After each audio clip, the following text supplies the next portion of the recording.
When I hit 1 million subscribers on YouTube, I was so happy and shook because it feels like I remember making my YouTube channel like 4 years ago. I was a first-year college student before I made the Wallace Boy video, and I remember seeing a big 0 beside subscribers. So for it to say 1 million is like whack, but so amazing in the best way. I am a lost boy from Neverland, usually hanging out with Peter Pan.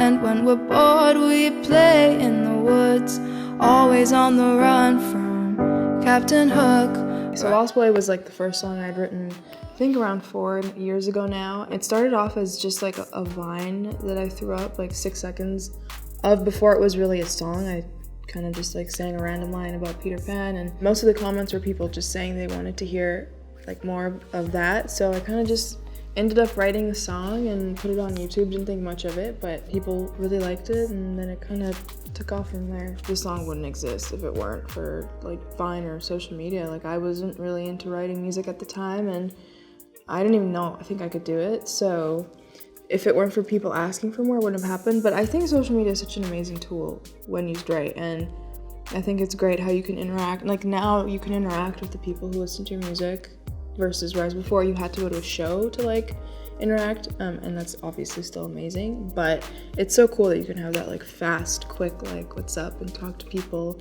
and hear what people have to say about your music. It's awesome. When I hit 1 million subscribers on YouTube, I was so happy and shook because it feels like I remember making my YouTube channel like 4 years ago. I was a first-year college student before I made the Wallace Boy video, and I remember seeing a big 0 beside subscribers. So for it to say 1 million is like whack, but so amazing in the best way. I think social media is kind of actually good at making you more in your shell, just because like I had never really played a show, and I was so comfortable with like singing too with my phone and just singing to a camera, and you might see the number 1 million subscribers, but you don't ever like picture 1 million people. But I think what actually helped me get out of my bubble was like live shows and actual human interaction. So I've been waiting for that slow fade.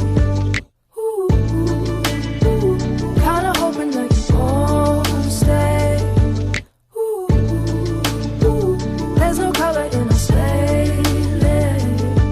I tend to write a lot about love, but I think it's because it's such a diverse emotion. Like there's so many different sub parts to love. So I think in the end, most songs like go back to love. Slow fade is kind of just about like putting like a relationship to rest, even if you don't want to, and kind of letting it go. I think it's like the first breakup or like going separate ways songs that I've written that's not angry or bitter. Like in the past, when I'd write like songs when I was in high school, like 17, like if things went wrong with someone, it was always very angry and bitter and like I hate you, I never want to see you again.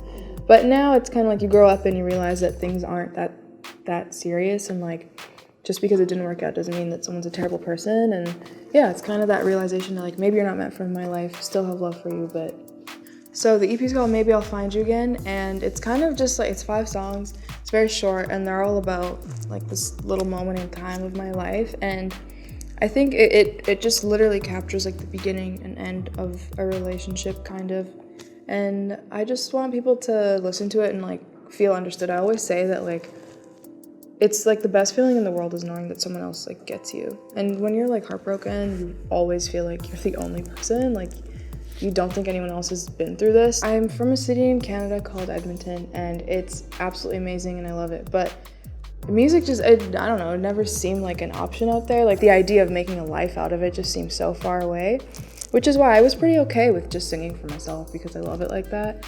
But to know that you can be anywhere, like anywhere, and if it's your thing and you go for it, it can happen. I think that's like such an amazing thing.